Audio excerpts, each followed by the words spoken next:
ये कहानी है डक्स की एक फैमिली की जो कि सालों से एक ही तालाब में रह रहे हैं और सालों से एक तालाब में रहने की वजह से इनके बच्चे काफी बोर हो चुके हैं। और अब एक वो दिन आता है जिस दिन इनके तालाब में एक बहुत बड़ा डक्स का ग्रुप आके रुका है। ये ग्रुप माइग्रेशन कर रहा था, यानी कि अपना घर छोड़कर किसी और जगह पर रहने के लिए जा रहा था, वो भी कुछ अरसे के लिए। इन्हें देखकर डक पैम और उसके दोनों बच्चे बहुत ही ज्यादा एक्साइटेड हो जाते हैं। उसका बेटा तो इन नए डक से बात करने के लिए भी चला जाता है और उस ग्रुप की डक उसे बताती है कि हम लोग जमाइका जा रही है सर्दियाँ गुजारने के लिए, क्या तुम लोग हमारे साथ आना पसंद करोगे? और अगर ऐसा है तो मैं जल्दी से अपने डैड को जाकर बताती हूँ। वो तो यहाँ से चली जाती है और इतने में मैग यानी इन दोनों बच्चों के डैड यहाँ पर आ जाते हैं और उसकी छोटी बेटी अपने भाई की शिकायतें लगाती है अपने डैड से। वो भी छोटी और उठपटांग के डैड इसने लड़की से बात की, वो भी शादी की। इससे पहले के डैड कुछ बोलते इन दोनों की आपस में ही लड़ाई हो जाती है और इतने में दूसरी डक्स का ग्रुप इनके पास आता है। दूसरे ग्रुप का लीडर मैग से कहता है कि मैंने सुना है कि आप लोग हमारे साथ माइग्रेशन में जाना चाहते हैं। उसके ये कहते ही उसकी वाइफ बोलती है हम जमाइका जा रहे हैं, वो एक जादुई जगह है और वहाँ का पानी चमकता है। ये सुनकर पैम तो बहुत ज्यादा एक्साइटेड हो चुकी थी। वो सच में इन लोगों के साथ जाना चाहती थी क्योंकि वो एक तालाब में रह रहकर बोर हो चुकी थी। लेकिन उसका हस्बैंड मैग उसके सारे इरादों पे पानी फेंक देता है, ये कहकर कि इस सर्दियाँ हमें बहुत से काम है और हम तो कहीं नहीं जा सकते, हो सकता है शायद अगली मर्तबा हम कहीं चले जाएं। ये सुनते ही डक्स का दूसरा ग्रुप वहाँ से उड़ जाता है और यहाँ मैग की फैमिली उदास रह जाती है। अब पैम अपने हस्बैंड से ही मैग से जाकर लड़ती है कि तुमने ऐसा क्यों किया, तुम्हें पता भी है हम जाना चाहते थे, हम कितने बोर हो गए हैं यहाँ पे, तुम भी बहुत बोर हो, हमेशा ही यहाँ रहते हो। और मैग जवाब देता है यार बहन बाहर जाना यानी खतरे को बिला वजह अपने पास बुलाना। बहन कहती है ओह डर की जिंदगी जीना बिल्कुल ठीक नहीं है, तुम कभी तो हिम्मत किया करो, ये तो एक एडवेंचर जैसा है, इससे हमें और हमारे बच्चों को पता चलेगा कि जिंदगी कितनी अच्छी है और जिंदगी में देखने के लिए क्या कुछ है। और इससे पहले कि तुम सारा वक्त खो दो तुम्हें अपनी आंखें खोलनी होंगी। मैं एक बेचारा रात में उदास तालाब में फिर रहा था कि तभी उसके अंकल उसके पास आते हैं और कहते हैं कि तुमने बिल्कुल ठीक किया, अरे इस तालाब से बाहर जाना ही क्यों है, हमारे पास जो है उसमें खुश रहना सीखो और अपनी मर्जी चलाया करो। देखो मुझे आज मैं कितना खुश हूँ क्योंकि मैं अपनी मर्जी चलाता हूँ और अकेले रहता हूँ। उन्होंने तो ये बात मैग को इम्प्रेस करने के लिए की थी, लेकिन मैग जैसे ही इस बात का एहसास करता है कि अगर उसने अपनी फैमिली की बात नहीं मानी तो वो अकेला रह जाएगा, तो वो काफी ज्यादा डर चुका था। उसे अकेले रहना बिल्कुल पसंद नहीं था। वो जल्दी से अपनी फैमिली के पास जाता है और सबको जगा के बहुत ही एक्साइटमेंट से बताता है कि अब हम भी माइग्रेशन के लिए जा रहे हैं। और ये चीज सुन के उसकी पूरी ही फैमिली बहुत खुश हो चुकी थी। मैग की बेटी मैग के अंकल को भी कहती है कि प्लीज आप हमारे साथ चले ना, और बहुत मनाने के बाद वो भी आखिर उनके साथ माइग्रेशन करने के लिए मान जाते हैं, जो अभी कुछ देर पहले मैग को भी माइग्रेशन करने से मना कर रहे थे। जिसके बाद आखिरकार इनकी फैमिली भी एक अच्छे से माइग्रेशन ट्रिप के लिए निकल जाती है। ये जिंदगी में पहली मर्तबा था कि ये लोग अपने घर यानी उस तालाब को छोड़ के आसमान की बुलंदियों पे थे। ये एक्सपीरियंस सबको ही बहुत अच्छा लग रहा था। अभी ये सब वो ज्यादा एंजॉय कर पाते हैं, अचानक मौसम बहुत ज्यादा खराब हो जाता है, रात हो जाती है और काली आंधी आ जाती है, जिसकी वजह से इन सब को रुकना पड़ता है। इनको क्या मालूम था कि इन्हें एक ट्रिप में कितनी मुसीबतें झेलनी पड़ेंगी। ये लोग जहाँ छुपे हुए थे वहाँ पर अब एक बहुत बड़ा सा बर्ड आ जाता है और इनको लग रहा था कि अब बस इनकी जानें खत्म हो गई, क्योंकि ये बर्ड उनका शिकार करने वाला है। इनका डर उस वक्त ज्यादा बढ़ चुका था जब वो बड़ी सी बर्ड इन सब को उठा के अपने खौफनाक से घर के अंदर ले आई थी। ये सब देखते हैं कि उसके घर पे तो एक और बड़ा बर्ड है जो शायद उसका हस्बैंड है और उससे भी ज्यादा खौफनाक दिखता है। ये बर्ड इन डक्स की फैमिली को एक फ्राई पैन में सुलाकर खुद भी सो जाती है। ये लोग हैरान थे कि अभी तक इसने उन्हें खाया क्यों नहीं। अपनी हैरत को छुपाते हुए ये लोग फैसला करते हैं कि हम रात में ही यहाँ से इनके चुंगल से निकलकर भाग जाएंगे। लेकिन इनका प्लान फेल हो जाता है क्योंकि वो बड़ी बर्ड इन्हें देख चुकी थी। वो बड़ी बर्ड उनसे कहती है वापस अपनी जगह पे चले जाओ क्योंकि रात में यहाँ पर शिकार करने के लिए बहुत से जानवर आते हैं। अभी उसने ये बात की थी कि नीचे पानी के अंदर से एक बहुत बड़ी पुराना फिश मैग और पैम के दोनों बच्चों को निगल लेती है। शुक्र ये था कि पूरी तरह इन दोनों डक्स को उस फिश ने पेट के अंदर नहीं किया था, इसीलिए बड़ी बर्ड के मजा चुखाते ही फिश उन दोनों डक्स को मुंह से बाहर निकाल देती है और ऐसे बड़ी बर्ड की वजह से इन दोनों डक्स की जान बच चुकी है। ये देखकर पैम और मैक दोनों को ही अपनी आंखों पे यकीन नहीं होता। वो तो हमेशा बड़े बर्ड्स को अपना दुश्मन समझते थे, लेकिन ये तो उनके साथ ही निकले। अब ये लोग आराम से यहाँ रात गुजारते हैं और सुबह होते ही बड़े बर्ड को बाय बाय कहकर अपने माइग्रेशन ट्रिप को दोबारा से कंटिन्यू करते हैं। आसमान की ऊंचाइयों में जाके इनका सामना हुआ था बादलों से। ये लोग पहली मर्तबा बादलों में थे, इसलिए बहुत एंजॉय कर रहे थे। ये लोग बादलों की बॉल बनाकर भी एक दूसरे को मारते हैं और ऐसे ही करते करते इन्हें पता ही नहीं चलता कि कब ये एक शहर में पहुंच गए, शहर जो कभी इन्होंने देखे ही नहीं थे। सबसे पहले इनका सामना होता है क्रेन के एक टावर से, जिससे इनका एक्सीडेंट होते होते बचता है। और मैं कहता है ओ ये हम कौन सी जगह पे आ गए, क्या हम खतरे में हैं? अभी आगे बढ़ते हैं तो यहाँ पे उन्हें बड़ी बड़ी बिल्डिंग्स दिखाई देती, जिन्हें देखकर ये कंफ्यूज हो जाते हैं और अपना बैलेंस खोते हुए नीचे गिर जाते हैं। नीचे थी बहुत सी ट्रैफिक जो पहले इन्होंने कभी नहीं देखी थी और बहुत ही मुश्किलों के बाद मैक की पूरी फैमिली इस ट्रैफिक से बच पाती है। अपने जान बचाने की सारी भागम दौड़ी में इनको एहसास ही नहीं होता कि मैक के अंकल तो ट्रेन के टावर के अंदर ही फंसे रह गए और अब उड़कर इनसे काफी दूर हो चुके हैं। ये पूरी फैमिली अब अंकल को ढूंढने के लिए निकल जाती है, जबकि दिखाया जाता है कि अंकल एक कबूतर के पास बैठे हुए हैं। अंकल की हिम्मत तो चेक करी, वो एक कबूतर के इलाके में कबूतर का सैंडविच चुरा चुके थे और उन्हें अपना सैंडविच खाता देखकर सारे के सारे कबूतर उनके ऊपर हमला कर देते हैं। ऐसे में अंकल बहुत ज्यादा चिल्लाते हैं और अंकल की चीखने चिल्लाने की आवाजों की वजह से मैक की पूरी फैमिली उन तक पहुंच जाती है। अपने अंकल को बचाने के चक्कर में मैक ही उन कबूतरों से लड़ पड़ता है। मैक ने तो इन लोगों को गाली भी दे दी थी और उसके ऐसा कहते ही यहाँ पे इन कबूतरों का सरदार आ जाता है और कुछ कबूतर मैक को उठा के उसके सामने ले आते हैं। ये देखने में काफी खौफनाक था। वो मैक से कहता है कि तुम हमारे ही इलाके में आके हमारा ही खाना खा के हमारी ही बेइज्जती कैसे कर सकते हो। मैक को यानी अपने हस्बैंड को मुश्किल में देख के तब मैम आगे आती है और कबूतरों से बात करते हुए कहती है कि यार एक सैंडविच की ही तो बात है, हम इसके लिए लड़ क्यों रहे हैं, हम इसे आधा आधा भी तो बांट सकते हैं। उसका ये आइडिया कबूतरों के सरदार को काफी पसंद आया था और इस आइडिया की वजह से उसे पैम भी अच्छी लगी थी। वो पैम से कहता है कि अगर तुम्हें कुछ भी चाहिए हो, कोई भी मदद चाहिए हो तो तुम मुझसे राब्ता कर सकती हो। पैम मौके का फायदा उठाते हुए कबूतर से पूछती है कि हम खो गए हैं, हमें जमाइका जाना था, क्या आप इसमें हमारी मदद कर सकते हैं? वो कहता है हाँ, मैं एक ऐसे परिंदे को जानता हूँ जो तुम्हें जमाइका का रास्ता बता सकता है। और फिर वो मैक की फैमिली को लेके सड़क तक पहुँचता है। सारी फैमिली ये सड़क पार करने से डर रही थी, लेकिन कबूतर कहता है अरे डरो नहीं, और उसके ऐसा कहते ही वो खुद ही 2-3 मर्तबा बस या बाइक से टकरा जाता है, जिससे सबको ये तो पता चल गया था कि ये शहर बहुत खतरनाक है।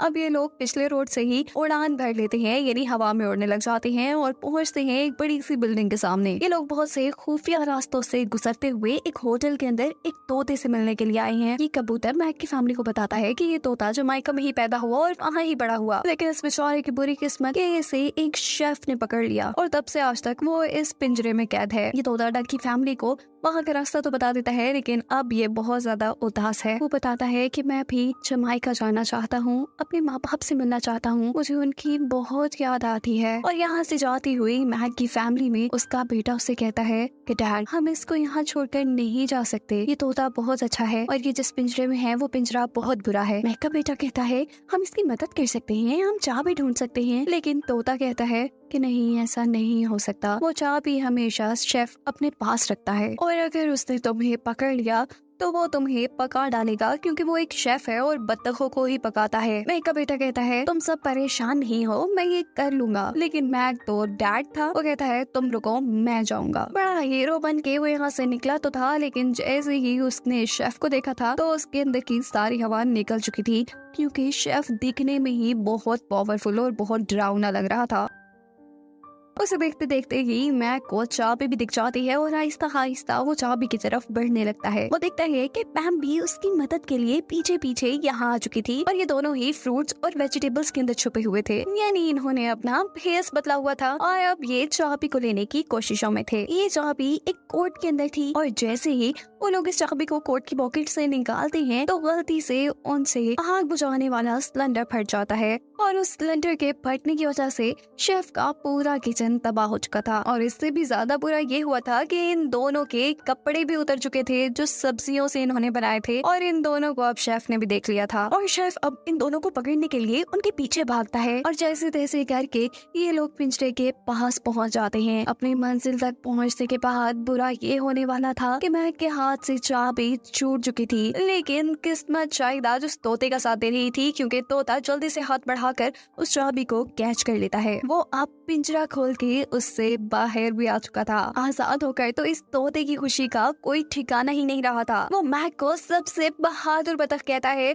और यहाँ जो कबूतर उनके साथ था वो भी महक को एक अच्छा परिंदा कहता है। और इसके बाद महक की फैमिली और वो तोता उस कबूतर को बाय बाय कहकर यहाँ से जमाइका के लिए उड़ जाते हैं। उड़ते हुए ये सब बहुत ही ज्यादा खुश थे, लेकिन तभी यहाँ पर महक की बेटी को वॉशरूम जाने की जरूरत पड़ जाती है। उसकी मॉम कहती हैं, यार ये काम तो तुम हवा में भी कर सकती हो, लेकिन जब वो ये नहीं मानती तो उन सबको रुकना पड़ता है। वो छोटी डक अपना काम पूरा करने के लिए घास के अंदर चली जाती है और वहाँ जाके वो जोर से चिल्लाती है, क्योंकि उसे लग रहा था कि वहाँ कोई उसे देख रहा है। उसके चिल्लाने पे उसकी पूरी फैमिली उसके पास आती है और वहाँ से वो लोग कुछ चीजें उठाकर देखते हैं तो उन्हें पता चलता है कोई उन्हें नहीं देख रहा था, बल्कि वहाँ तो एक डक बनी हुई थी और ये एक दरवाजा था। वो जैसे ही इस दरवाजे को खोल के इसके अंदर जाते हैं तो इन्हें वहाँ पे बहुत सी सफेद कलर की डक्स मिलती हैं, बहुत ही खूबसूरत, जो यहाँ योगा कर रही थी। वो लोग मैक की फैमिली को देख के बहुत खुश होते हैं और उनका अपने घर में एक शानदार सा वेलकम करते हैं। ये लोग अब उन्हें अपने घर के सबसे खूबसूरत गार्डन में लेके आते हैं और यहाँ आकर हमें पता चलता है कि ये तो इन डक्स का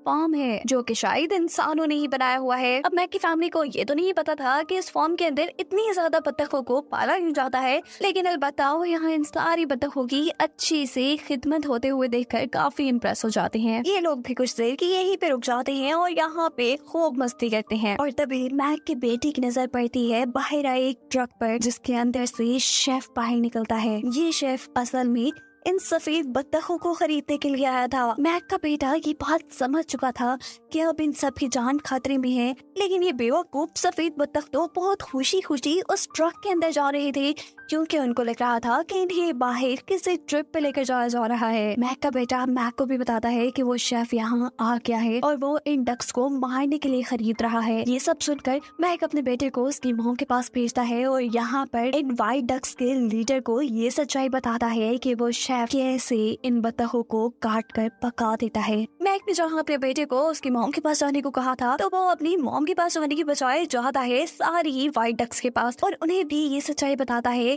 कि शेफ कैसे उन्हें खरीद कर काट कर होटल के लोगों के लिए पका डालेगा। और ऐसा करते हुए उसे देख लेता है शेफ उसके दोनों पैरों पे पाँव रख देता है और अपनी जान बचाने के लिए ये डक अपने पैरों को गवाते हुए वहाँ से भाग जाता है।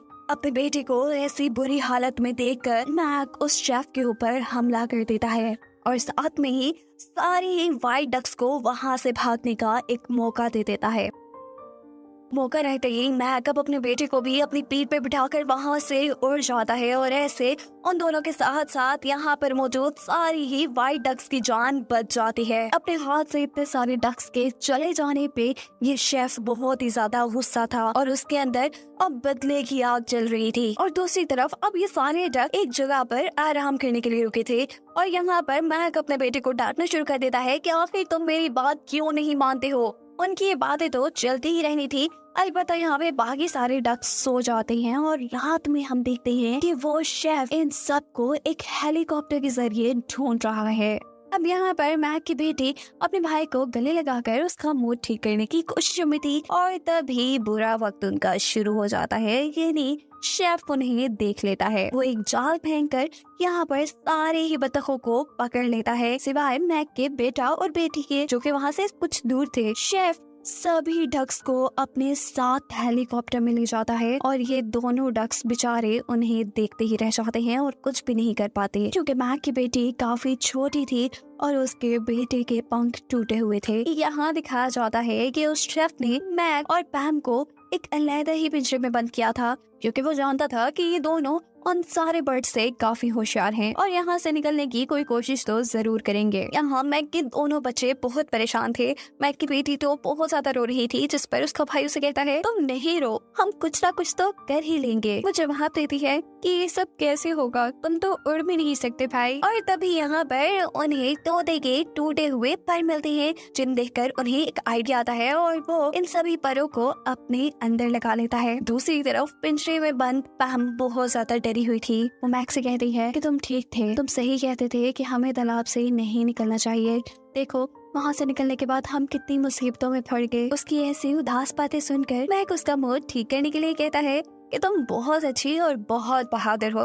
देखो तुमने कभी मुझे भी नहीं छोड़ा और तुमने मुझे कई मरतबा ये एहसास दिलाया कि सब कुछ बेकार होने के बावजूद भी हमें खुशी से जीना चाहिए। ये सुनकर अब पैम के अंदर काफी जोश आ जाता है और वो एक नया प्लान बनाते हुए उस पिंजरे के अंदर ही आगे बढ़ने लगते हैं। और इससे पहले कि वो अपने साथियों को बचा पाते, शेफ उन्हें पकड़ लेता है। लेकिन ये तो शायद शेफ का ही बुरा वक्त चल रहा है, क्योंकि तोते के साथ मिलकर सारे ये व्हाइट डक्स शेफ के ऊपर ही हमला कर देते हैं अपने मुंह में जमा किए हुए अनाज के जरिए। ये लोग जब एक पंपकिन शेफ के ऊपर फेंकते हैं तो वो शेफ को मारने के बाद हेलीकॉप्टर के एक ऐसे बटन पे जाकर गिरता है जिससे हेलीकॉप्टर का दरवाजा खुल जाता है और ये सारे के सारे आजाद हो जाते हैं। सभी के लिए तो ये अच्छा हुआ था, लेकिन मैक और पैम के लिए नहीं, क्योंकि वो दोनों तो पिंजरे में थे और उड़ भी नहीं सकते थे। उन्होंने अपनी जान बचाने के लिए शेफ के बाल पकड़े हुए थे और एक वक्त आता है जब उनके हाथों से शेफ के बाल भी छूट जाते हैं और वो बहुत ही तेजी से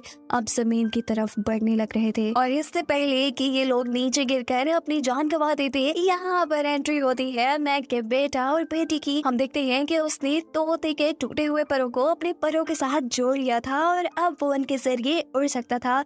और ऐसे ही उसने अपने मॉम डैड की जान भी बचा ली थी। और इसके बाद अब सारे बर्ड्स, क्योंकि हेलीकॉप्टर का दरवाजा तोड़ के आजाद हो चुके थे, इसीलिए मैक की पूरी फैमिली उन सभी बर्ड्स और तोते के साथ मिलकर जमाइका के लिए निकल जाती है। अब उनकी मंजिल ज्यादा दूर नहीं थी, वो लोग कुछ ही देर में जमाइका पहुंच चुके थे। रात के अंधेरे में जमाइका का पानी चमक रहा था और ये देखकर वो सब काफी हैरान हो चुके थे। सुबह होने पर वो जमाइका की हरियाली और खूबसूरत नजारों में खो जाते हैं। यहाँ आने पे मैक की बेटी को अपनी पुरानी दोस्त भी मिल चुकी थी, जबकि मैक और पैम भी बहुत ज्यादा खुश थे। तोते को अपनी फैमिली भी मिल चुकी थी, जबकि बाकी बर्ड्स को आजादी भी मिल चुकी थी। सभी बहुत खुश थे और कहानी के आखिर में हमें दिखाया जाता है कि अब यहाँ पे बहुत से पेंगुइन्स थे जिन्हें साउथ पोल जाना था और इन्हें अब साउथ पोल का रास्ता और कोई नहीं बल्कि मैक ही दिखाने वाला था, जिसे दिखाते हुए ये कहानी यहाँ खत्म हो जाती है।